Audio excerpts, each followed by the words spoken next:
করছি দেশ খোলার দিকে বাংলাদেশ পাকিস্তান নেপালের থেকেও আমার দেশ খোলার দিকে আরো নিচে নেমে যাচ্ছে। দৈনিক আমার দেশের ছোট্ট ছোট্ট বাচ্চারা ভিটামিনের অভাবে মারা যাচ্ছে। আমার দেশ খোলার তালিকায় দৈনিক পিছিয়ে যাচ্ছে। আমার দেশের আর্থিক কাঠামো ধ্বংস হয়ে যাচ্ছে। আমার দেশের জিডিপি ডাউন হয়ে যাচ্ছে। আমার দেশের টাকার ভ্যালু কমে যাচ্ছে। আমার দেশে বেকারত্ব বেড়ে যাচ্ছে। এই বেকারত্বের সমস্যা সমাধান কেন্দ্রের অপরাধ সরকার করতে পারছে না। উপরন্ত ক্ষমতার জোরে আইনের মাধ্যম দিয়ে পাওয়ার দিয়ে জোর করে সংবিধান বিরোধী কর্মকাণ্ড করে তারা আজকে চাইছে মসজিদগুলোকে ভেঙে দেবো, মাদ্রাসাগুলোকে ভেঙে দেবো, কবরস্থানগুলোকে মিটিয়ে দেবো, খানকাগুলোকে মিটিয়ে দেবো। আমি একজন ভারতের নাগরিক হিসেবে জানতে চাই, আমার দেশের সংবিধানের বিরুদ্ধে গিয়ে কেউ যদি মসজিদ, মাদ্রাসা, কবরস্থান, খানকাকে মিটাতে চায়, আমরা জীবনের বুকে কাটা খুন দিতে হলো এদের বিরুদ্ধে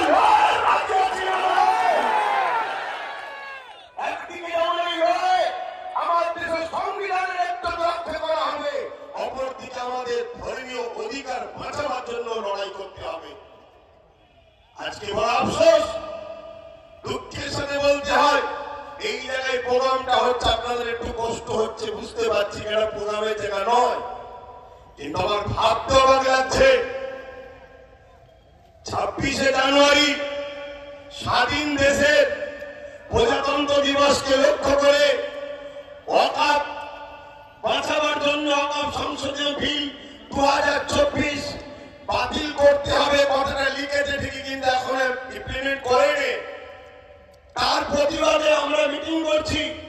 মাদ্রাসা শিক্ষা বাঁচাবার জন্য অনগ্র শ্রেণী সংখ্যালঘু মুসলিম সম্প্রদায়ের ওবিসি থেকে নামকে বাদ দেওয়া হয়েছে, এটা অধিকার নিবার জন্য আমরা আন্দোলন করতে নেমেছি। অথচ রাজ্য সরকার এবং তার প্রশাসনকে দিয়ে বিভিন্ন ভাবে আহলে সুন্নাত ওয়াল জামাতের এই প্রোগ্রামকে হ্যারাস করছে। রাজ্য সরকার জানে আব্বাস সিদ্দিকী আসলে কেন্দ্রের বিজেপির বিরুদ্ধে বলবে, ওয়াকফের পক্ষে বলবে, দেশের পক্ষে বলবে, দেশের আদিবাসী তৈরির মতুয়া হিন্দু সাঁওতাল ভক্তি যুব সমাজ বেকার যুব সমাজের পক্ষে বলবে। তাই কেন্দ্র সরকারের বিরুদ্ধে বলাটা রাজ্য সরকারেরও ঠিক পছন্দ নয়। কেন?